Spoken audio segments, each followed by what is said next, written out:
జయశంకర్ భూపాలపల్లి జిల్లా చిట్యాల మండలం చల్లగారిగే ZPSS high స్కూల్లో 1998 నుంచి 1999వ సంవత్సరంలో 10వ తరగతి పూర్తి చేసిన విద్యార్థినులు ఆత్మీయ సమ్మేళనం నిర్వహించారు. ఈ సందర్భంగా చదువుల తల్లి సరస్వతీదేవి చిత్రపటాలకు పూలమాలలు వేసి జ్యోతి ప్రజ్వలన చేశారు. అనంతరం గురువులకు శాలువలతో ఘనంగా సన్మానించి చిన్ననాటి జ్ఞాపకాలను నెమరవేసుకున్నారు. 7:30కు 8ంటికి లేసాం. ఎంత వీక్నెస్ అనేది and friends also my strength, that is my strength also. Sir దీంట్లో కూర్చొని చదివిన ఒకే ఒక that is one of the memory in PT sir house. And second thing కోటే సార్ ఒకసారి క్లాస్ చెప్తున్నప్పుడు నేను డోర్ బయట ఉండి విన్నాను. So and one of my cousins sir classmate కూడా. సో అలా సార్తో అటాచ్మెంట్ ఉంది. సెకండ్ థింగ్ వీడియో ప్రోగ్రాంలో చూశాను నేను. ఇంట్లో ఒక సద్గురుని ఒక విలేకరి క్వశ్చన్ అడుగుతుంది. ఏమని అడుగుతుంది అని అంటే, సార్ 33 కోట్ల చెప్పాడంటే ఎక్స్ప్లెనేషన్. ఇప్పుడు మీరు సింగపూర్ కానీ వేరే ఏదైనా ప్లేస్కి వెళ్ళినప్పుడు కార్లో కానీ మీరు ఫోన్లో జీపీఎస్ పెట్టుకుంటారు. జీపీఎస్ పెట్టుకొని అది రైట్ తిరగమంటే రైట్ తిరుగుతారు, లెఫ్ట్ తిరగమంటే లెఫ్ట్ తిరుగుతారు. ఒక 10 సెకండ్స్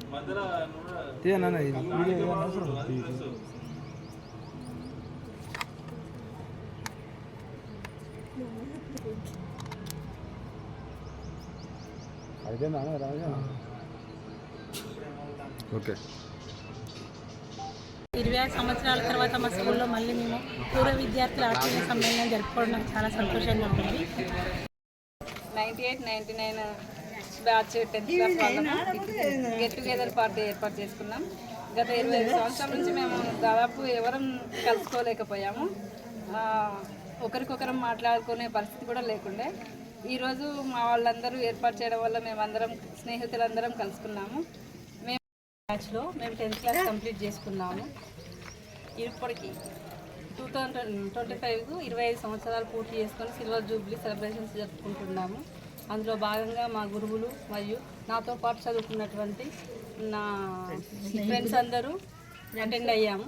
దీని ముఖ్య ఉద్దేశం ఏమంటే, మేమందరం 25 సంవత్సరాల తర్వాత ఎవరెవరు ఏ పొజిషన్లో సెటిల్ అయినాము, ఎవరెవరు సాధక బాధకాలు తెలుసుకోవడానికి, మా ఆత్మీయతను పంచుకోవడానికి అందరం ఒక దగ్గర గ్యాదర్ అయ్యి మా యొక్క గురువులతో ఉన్నటువంటి ఆ అనుభూతిని, ఆ సంబంధాలను మరొకసారి గుర్తు చేసుకొని వాటిని కంటిన్యూ చేసుకోవడం కోసము, ప్లస్ మా సోదరుల యొక్క కష్ట సుఖాలలో పాల్పంచుకోవడానికి అందరం ఇక్కడ గెట్ టుగెదర్ పార్టీ ఏర్పాటు చేసుకున్నాము. చల్లగారిగా గ్రామంలో జెడ్పీఎస్ఎస్ స్కూల్లో 23 ఫిబ్రవరి 2025 రోజున మేము మాకు విద్యను బోధించినటువంటి గురువులకు మరియు మా తోటి మిత్రులతో గెట్ టుగెదర్ పార్టీ అరేంజ్ చేసుకోవడం జరిగింది. గురువులకు తో పాటు వాళ్ళ ఆశీస్సులు కూడా పొందడం జరిగింది.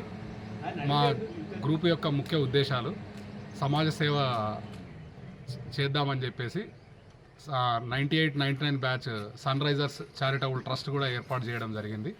దాని ద్వారా మా బ్యాచ్కు సంబంధించిన ఫ్రెండ్స్కి ఆర్థిక సహాయం కానీ, ఆరోగ్యపరమైన ఇబ్బందులు ఉంటే దానికి తోడ్పాటును కానీ, ఎవరికైనా విద్యను అభ్యసించేటప్పుడు ఎటువంటి ఇబ్బందులు కలిగినా కూడా వాళ్ళకు స్కాలర్షిప్ రూపంలో సహకారాలు అందించడానికి ఈ ట్రస్ట్ ఏర్పాటు చేయడం జరిగింది. అలాగే విలేజ్ డెవలప్మెంట్కి సంబంధించినటువంటి ఎటువంటి కార్యక్రమాలన్నా పాలు పంచుకోవడం కొరకు, సమాజంలో జరిగే ఎటువంటి సంఘసేవ కార్యక్రమాలకు కూడా మేము మా వంతు కృషిని అందించాలని చెప్పేసి, సహాయ సహకారాలు అందించాలని చెప్పి ఈ ట్రస్ట్ని ఏర్పాటు చేయడం జరిగింది. కానీ ఈ బ్యాచ్కు ఉన్న ప్రత్యేకత ఏంటంటే, ఎంత లాగినా 1 నిమిషం 2 నిమిషాలు మాట్లాడడానికి బాగా ఇబ్బంది పడ్డారు. ఇప్పుడు మేము అనుకుంటున్నాం, వీళ్ళు తొందరగా ఎందుకు కంప్లీట్ చేయట్లేదురా అని మేము అనుకుంటున్నాం. అంటే మీలో ఆ సక్సెస్ 100% వచ్చేసింది. దాన్ని చూసి మేము బయటకు అనుకున్నా మేము హ్యాపీగా ఫీల్ అవుతున్నాం. మా పిల్లలు ఇంత అనర్గళంగా ఇంత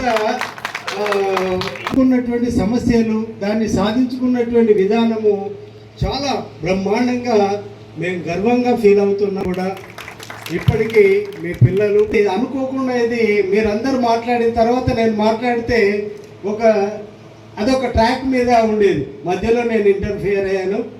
ఓకే, జెడ్పిహెచ్ఎస్ చల్లగరిగా అంటే ఇది మర్చిపోలేని మరుపురాని ఒక అపూర్వ అనుభూతులు కలుగజేసుకున్నటువంటి ఒక మధుర కాలము 96-2000. ప్రేమ అభిమానం ఎప్పటికీ ఎక్కడ కూడా దొరకలే. నభూతో నా భవిష్యత్ అంటారు కదా, ఇక్కడ అటువంటి అనుభూతి దొరికింది, అన్ని అనుభవాలు ఇచ్చింది. పీటి గారిని చూస్తే, కృష్ణమూర్తి గారిని చూస్తే ఉదయం మేము వచ్చేసరికి ఉండేవాడు, రాత్రి 7 అయినా ఇక్కడే ఉండేవాడు. ఇంటికి ఎప్పుడు వెళ్ళేవాడో లంచ్ టైంలో వెళ్ళి 10 నిమిషాల్లో మళ్ళీ రావడం జరిగింది. వాళ్ళ ఇద్దరు పిల్లలు, వాడు ప్రదీప్, ముగ్గురు నా స్టూడెంట్స్ కావడం చాలా హ్యాపీగా అనిపించేది.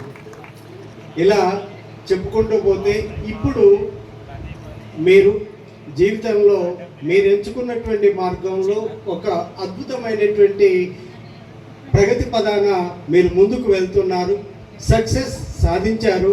కాకపోతే అది గవర్నమెంట్ ఉద్యోగమా లేదా ప్రైవేటా లేకపోతే మీరు ఎంచుకున్నటువంటి ఏదైనా బిజినెసా అనేది పక్కకు పెడితే ఏ స్థాయిలో ఏ విధంగా ఉన్నారు, ఇంకొకరికి ఆదర్శప్రాయంగా నిలిచారు. డాక్టర్ రాజు గారు, డాక్టర్ కాబోయే డాక్టర్ ధనలక్ష్మి గారు, ఇంకా ఇలా చెప్పుకుంటూ పోతే ఇక్కడ పొలిటికల్లో, విద్యారంగంలో ఇలా ఎంతోమంది ఉన్నారు. మీరు ఎంచుకున్నటువంటి మార్గంలో చాలా సక్సెసర్ అయ్యారు. ఇదే విధంగా మీ పిల్లలకు, మీ యొక్క సమాజానికి మీరు ఒక ఆదర్శప్రాయంగా నిలుస్తారని ఆశిస్తూ ముగిస్తున్నాను. Thank you.